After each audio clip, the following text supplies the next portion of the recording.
Good morning and welcome, Coffee with Alain. I appreciate all of you showing up and saying hello, watching replays, listening to the podcast. Hope you're all doing well. I'm here with Snoopy. Happy fall mug. You can see him in Woodstock watching the leaves fall. Fall is here. Leaves are changing. Beautiful here in Montana when you go out into the woods like we do daily with Rocky up in the mountains. The different colors. So my wife is always wanting to take pictures and videos, send to her family and friends. Just beautiful place. We're fortunate that we can get out and do that. Rocky is spoiled because he gets to chase chipmunks and squirrels and run through the woods, not just always being on a lead. So that's sort of our daily fun getaway. Something my wife can do. She's being able to walk a little bit farther. So the new chemo drug isn't affecting her as severely as the first two chemo drugs that she was on for that first 8 weeks. So she can walk a little bit farther now. And so that's good. And, it's safe up there. We're alone with just us and Rocky. So she still doesn't go out into public much because of the weakened immune system. And she can't afford for her to get sick. So we do things where we can go out and be out in the woods, not get sick, but improve our health, help the dog run. So that's sort of what's going on here. I wanted to give a little lesson. This is inspired by one of the lessons in the new 101 additional safety and self-defense tips books. That's coming out real soon. I'm finishing it up. I want to get it out there on Kindle, have it available so I can get working on the defensive spray ebook, which I'm going to give away for free. And it also will have an accompanied mini course on defending yourself with defensive sprays. So that's sort of the next thing I want to get out to people. But I want to get this 101 tips book out first, and it's almost ready. And this tip was inspired by one of Lauren Christensen's books, and it's train outside your specialty. And this is true for all martial artists, those that practice self-defense training, and it's true for other things in life as well. But we're going to focus on martial arts, self-defense. Many martial arts will have a specific area that they're really good in.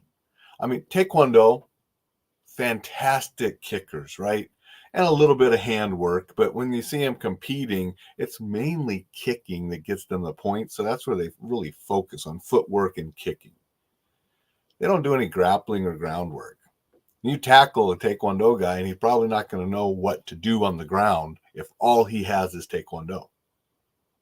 And that's why it's important to train outside your specialty.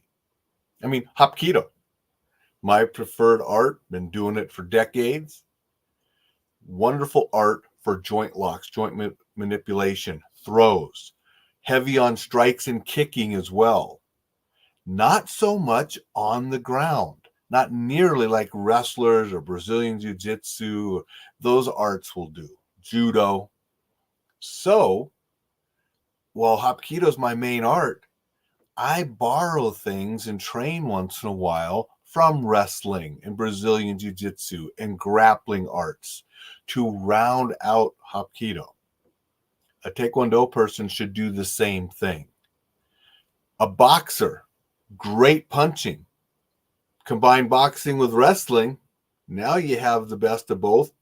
Throw in a little Taekwondo or Muay Thai or something to get a little kicking in, you're rounding it out. You see how you want to train outside your specialty. And while I've trained in the martial arts, I like incorporating the boxing punches. And then how can you use the boxing punches with an open hand so you don't break your knuckles? So training outside of the one art, bringing things in, so important if you want to be well-rounded. Because in a real altercation, you don't know exactly what you'll need.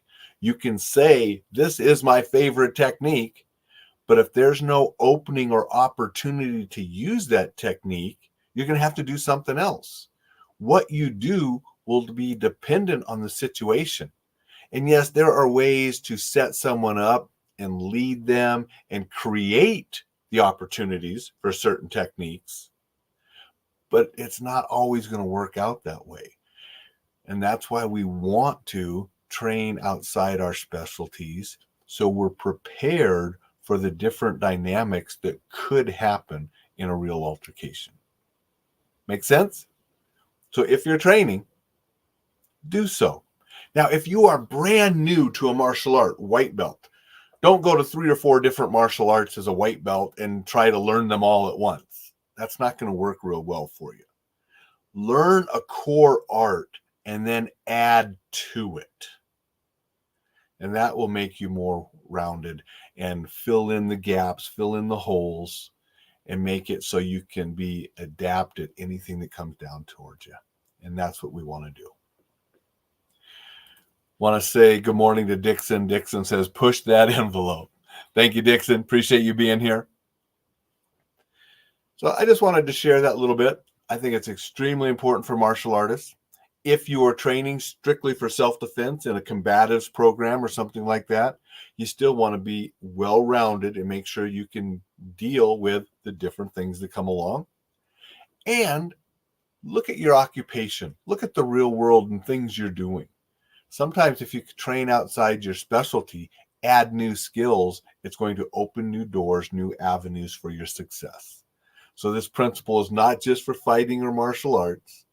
It can be applied in a lot of different areas.